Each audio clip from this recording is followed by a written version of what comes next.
Kelly's Barbers is a fourth-generation family business in Castlebar, County Mayo. Having been first established in 1932 by Thomas Kelly, who in turn passed it on to his son Sean Kelly, who ran the business up to 2001. Now run by Sean's son John, Kelly's Barbers have expanded and now have two premises on Castle Street in Castlebar. So we decided to pay a visit to one of the oldest traditional family businesses in County Mayo.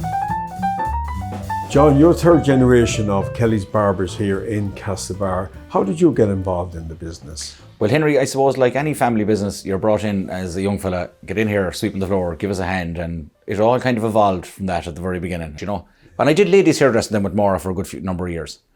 And then Dad was kind of taking it a bit easier, and I was kind of more out in the barber shop a little bit, and Maura was, and I kind of really liked the barbering then more than the ladies hairdressing at times. I took to it a bit more as a bit of crack, more one-on-one with lads and sport and stuff like that, you know. And from then on, just it evolved and took it on, and Dad could take it a bit easier, and that's how it all kind of really started then, you know. Yeah.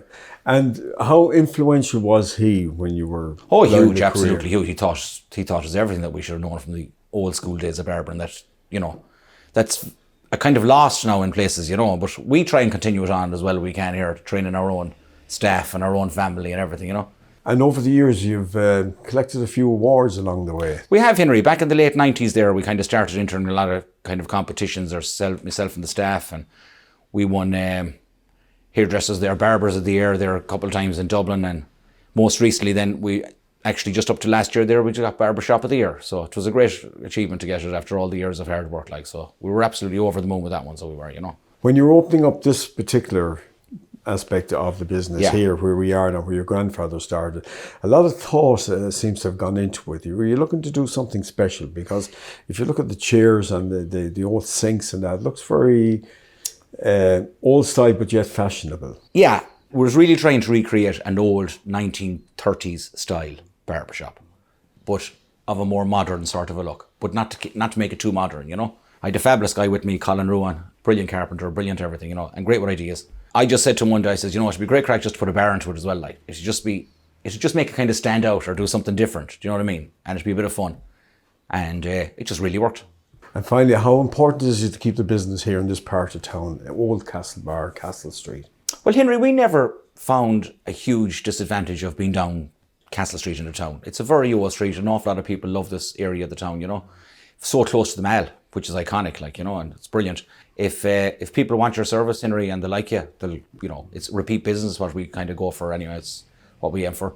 And we can't thank our staff and customers enough for all the business that they've given us over the years.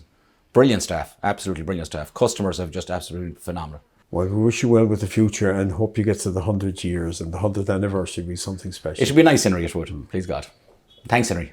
I started off when I was about, same as Dad really, about 12, 13, you know. I was just being brought into the shop every Saturday, sweeping the floor. And after school, I think it's the same thing that kind of happens, you know. But so then I kind of started cutting hair. Didn't really have a huge interest to cutting hair at the start when I was sweeping the floor. But then when I got into it around 13, 14, kind of started cutting the lads after school. You were known as the Midnight Barber. The Midnight Barber, I was, surely, yeah. So I suppose Friday evenings when I used to finish school, there was no chair for me until 6 o'clock, like, you know. So I'd come down and be sweeping the floor and there was nowhere for me to cook because all the staff would be working. So I had the chair at 6 o'clock. And I was so busy that I had to keep going all night, like, you know. And I've memories of getting out of that shop, no one would believe me, 3 o'clock in the morning, you know. And some of the lads used to be bringing their parents, be dropping them in, like, you know, they'd be coming and giving out to me at 12 o'clock, saying, what are you doing? Are you crazy cutting hair at 12 o'clock? And I said, I am not, like, you know, everyone, they were still coming in, so it was good fun. And was your hair cutting very different style to your father's? Initially it wasn't, because I was being trained by that, and he was kind of passing down everything that he knew to me. But when I started to kind of go and do a few courses then, and of course the styles kind of started changing then, you know, it did become a lot different, you know, but I still keep the scissors work, and I think that's something that it's hard come by now is good scissors work in hairdressing, you know. Now, you moved to Canada quite recently to continue the hairdressing. And how's that going for you? Very good. I'm there 3 months now, and I'm working with a barbershop called Cameron. So they're a very advanced barbershop, more kind of new age hairstyles, if you like. So a lot of skin fades and different things like that. But no, I'm learning a lot over there, and it's brilliant because it's multicultural over there. So we got to cut a lot more hair, different like cultures, like Afro hair and things like that. You won't get to do so much of hair, like, you know. And it is a big difference in the skill set. So it's great to have that on board and just take it with me. You know, it all helps. So it's good, yeah. And how long do you intend to stay in Canada? And is it your intention to come back here and join the family business? Definitely. So I have a 2-year visa, and I'm planning to stay there for the 2 years. And I'll take, you know, all the information that I can out there in the barbershop in the 2 years, but definitely come back here. I have big plans for the shop in the future. Please God to grow it, like, you know. So that's the plan. That's where the heart is at anyway. And it's here in Kelly. So I love it. I'll definitely be back here, 100%. Mick Byrne is a well-known publican in the town of Castlebar and has strong family connections to Kelly's Barbers. Both families are known locally as Old Stock Castlebar. John's grandfather started here in 1932. We're actually in the building we're in. Where we are now. Yeah. They started here in 1932. And the building was owned by my grandmother, the famous Duxie Mitchell, or Duxie Stewart, as was her name, and it was famous for its ice cream parlour. And I think anybody that was in Castlebar always, it was a treat at the time to have an ice cream from Duxie Mitchell's. There was threepenny ones and there was sixpenny ones, or a tanner as it was called at the time. And on Sundays the place here would be packed. No, it wasn't a big area. The people in with a bowl of ice cream and the fruit cocktail on top of it. The memories were legendary. You were actually born here, weren't you? I lived here for 15 years.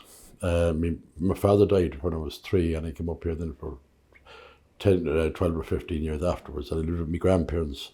So there was great memories here, but there was great memories in the street as well. I remember with Kelly used to have a sign on the wall at the time: if the razor suits, tell others; if not, tell Kelly. And it's still there, that sign. The original sign is there. Every time I pass it, I look up, I just think of Shawnee and all the people that were there, because, you know, it's an institution, Kelly's Barbershop, institution.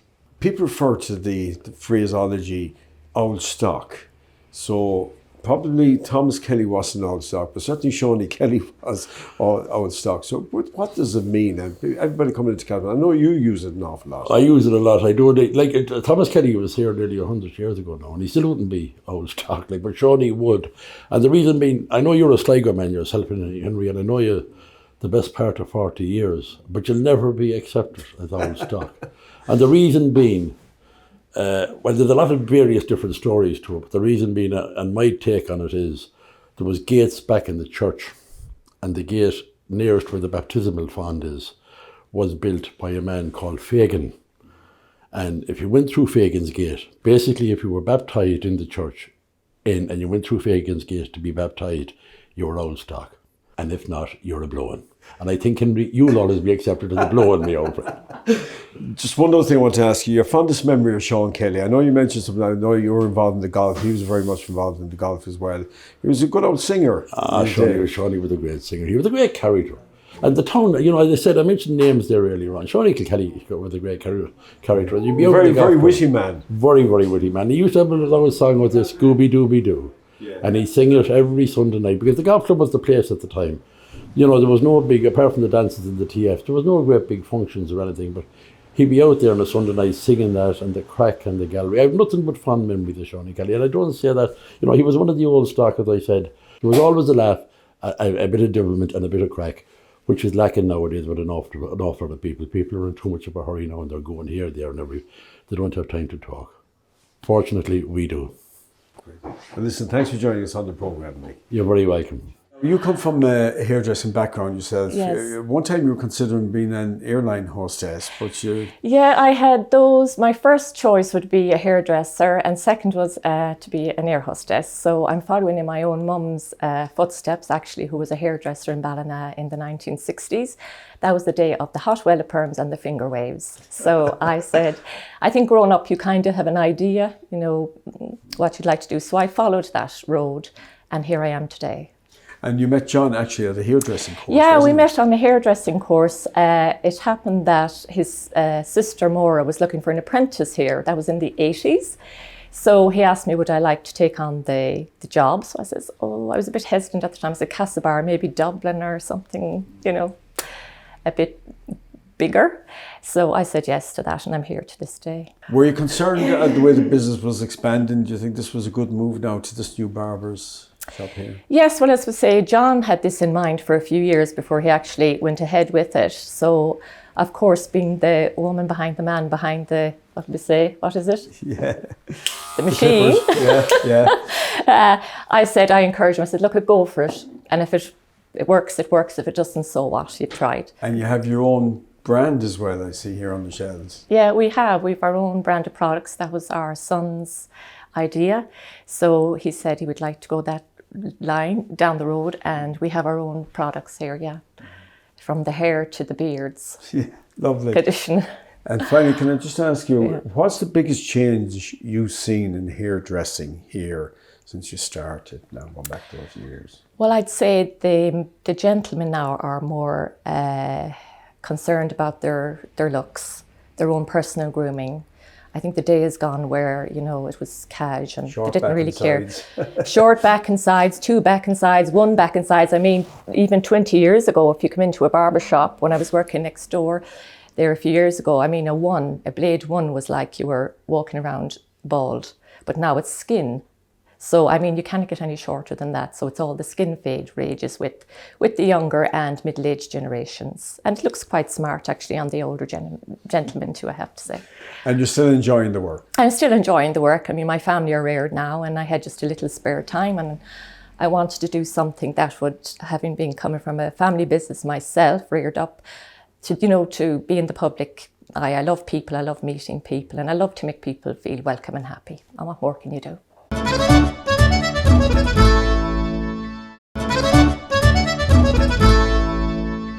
Tess, being back here today, where your husband worked for many, many years and ran his business, how are you feeling?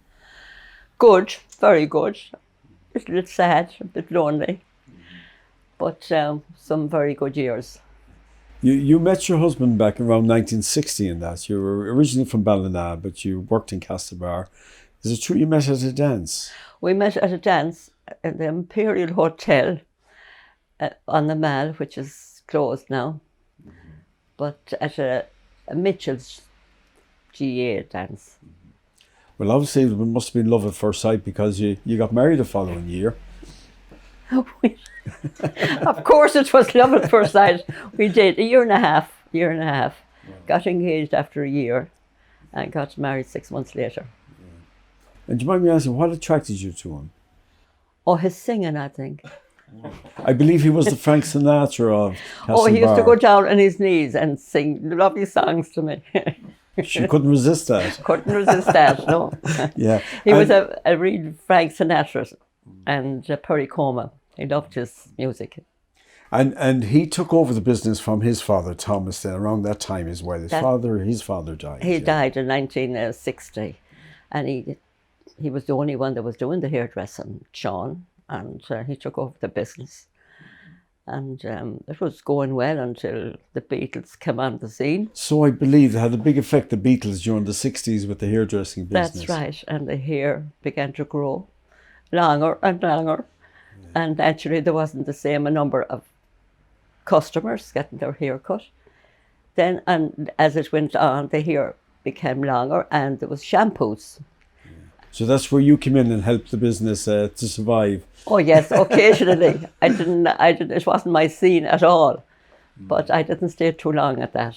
And then you had to bring up a family then, during that time. I had Maura, and a year later, Tom arrived.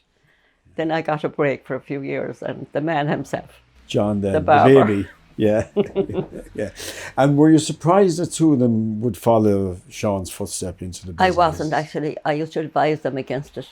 Did you? Why? Because I could see how hard of a job it was. Sean, standing on your feet full time wasn't easy. True, yeah, all day, yeah. And then it was that time Sean had no hours. He could work until 11 o'clock at night, the evenings, you know. But to me, it was a hard job. So looking at the business now, when you see Maura involved in it here and John, what are you thinking now? I'm so proud of them. And I'm sure the man above in heaven is proud of them, and their granddad and their dad must be very proud of them. Yeah. I never thought it would build up to this extent. Yeah. And of course, Sean then, he sadly gave up the bid. I think he died in 2001, wasn't it? 2001 in Yes. August, yeah. Yeah. And how many years was he at it altogether? He was in the business till he died.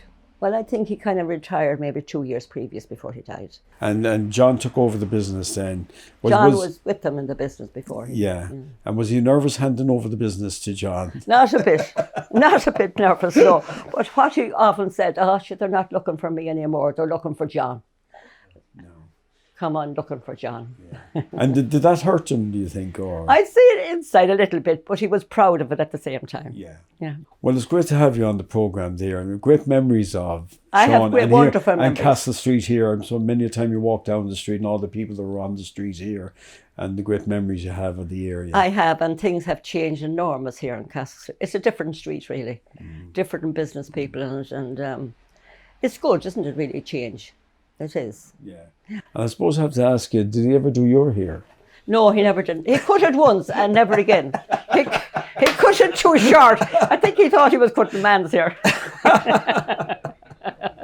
Oh, that's great. Oh, well, he shampooed for me, I will admit that. Right, yeah. okay. Yeah, Oh, well, that's great. There were memories. good years, thanks be to God. I have great memories of it, yeah.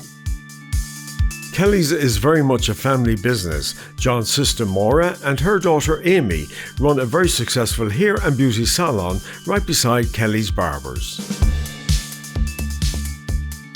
Maura, congratulations. Hard to believe it's 40th anniversary of when you started up in business here in Kelly's in Castle Street here. How does it feel looking back over these 40 years? Henry, I only feel like 20, but it's fantastic. You know, I love what I'm doing. It doesn't feel like work. I get up every day and I love coming here. And then having my son and daughter in the business is an added achievement. And you're enjoying the business, are you, Amy? Yeah, loving it. It's great, thank God. And was it your intention always to get involved in it? No, probably not. When I was about 13 or 14, I'd rather be uptown, you know, having the crack and stuff. But then I fell in love with it and I wouldn't be probably doing anything else now. And how different are you to your mother in relation to hairstyles? Well, she's taught me everything I probably know as well. But, you know, we have different ways of doing it and stuff like that. And I suppose when you're trained by different people as well too, you get different techniques and everything. But I'd still go to Mum for advice all the time. More, how different is it today than when you started? Well, it's unusual you say that to me now because I found even in the last few weeks, maybe starting my career, maybe back in the 80s, perming was a big thing. Everybody had a perm. Anybody that worked in the salon in the 40s, you'd be perming a lot. And then in the 90s and then in 2000, you found that just deteriorated. People weren't having it. And now it's coming back as a fashion trend now. So it's great to see that. Full circle. And there's a lot of salons that probably can have perm now that have to go back into training to do it. It's coming back in fashion. And it's lovely to see the different trends that were out years ago are coming also back. And the same even in the men's side of it. It's fantastic. How do you feel about that, Amy, the perms? And did you know anything about? No, they weren't massive now when I was training, but you obviously had to do them with exams and stuff. But probably I would see a lot more products being changing, as in they're more natural, vegan, all sulfate free, paraben free, everything like that. And we cater for all of that here, especially with like unhealthy scalps or problematic scalps like alopecia and people suffering from hair loss. There's all different range of products and services and treatments available for that nowadays, where when I started that probably wasn't there. So it is getting better and better and better. Yeah, and you also find too, like even at the moment, like stress is a big part of life now. And you find a lot of people, I would find in business a lot, Amy, too, a lot of people are losing their hair. From stress. From stress. And we do a fantastic in-house stress products for hair and treatments and everything. And advising people, you know, start eating healthier and using products that's going to make your hair look better and feel better. Do you think it affected your family life being a hairdresser and the hours you had to put in? Not at all. I'm married to a farmer and I think that poor guy works twice as hard as any of us here, you know. But no, we both complement the whole lot and it's lovely. Yeah. And are you proud that your son and daughter has gone into the business, so you wouldn't advise them not to go into it? I actually did advise them not to come into it, didn't I? I said keep miles away from it because it is a hard job and this, you know, the hours. But no, I'm afraid it's in their blood and they absolutely love it. So you're happy to pass on the baton to them now in the coming years? Absolutely, and please God, absolutely, Henry.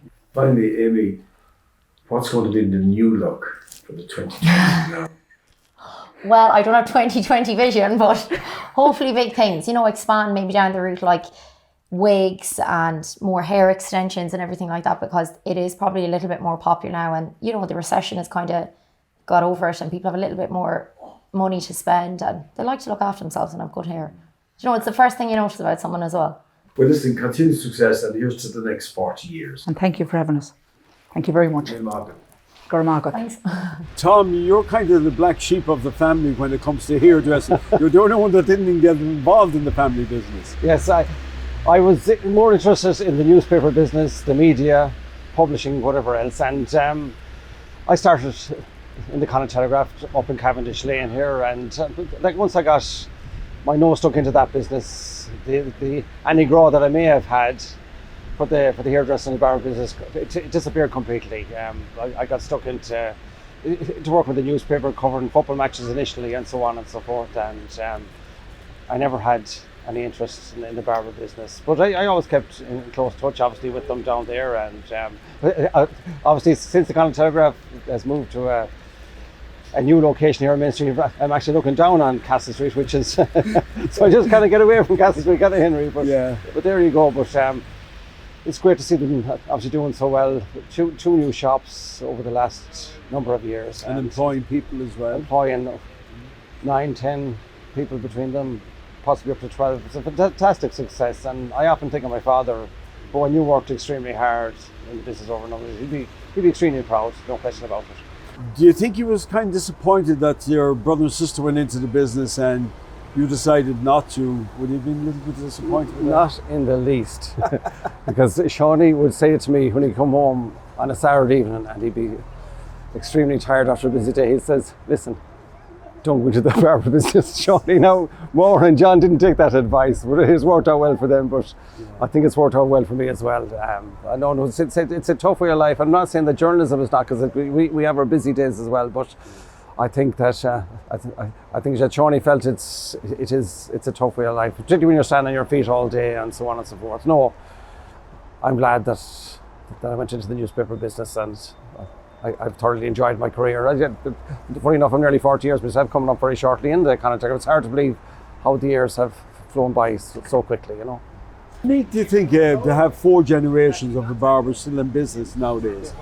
Well, I think it is unique. I know that we talked about it earlier to see if there was any other, particularly in this part of the world, because it's a tough business, and for any business to last that long, there'll be 8 years in business in I think very shortly, and to have lasted that long, but for so many careers to be on offer now for students or for young members of families coming up, and for John's and Maura's family to decide to go into that, it is unique, and I think it's a marvellous achievement. And it'd be nice to have been part of that family. Absolutely, as I say, I'm proud of their achievements, particularly over the last number of years, to see what they've done and add 2 extra shops, and and it's great to see how Castle Street itself has revived itself, and now may that continue. Congrats to John and all at Kelly's Barbers in Castlebar, and keeping a great family traditional business alive, both during the hard times and the good times, and may they continue to flourish for generations to come. There will be a repeat of this programme on Saturday at 8 p.m, and I look forward to your company next week at the same time. So until then, slán go fóill.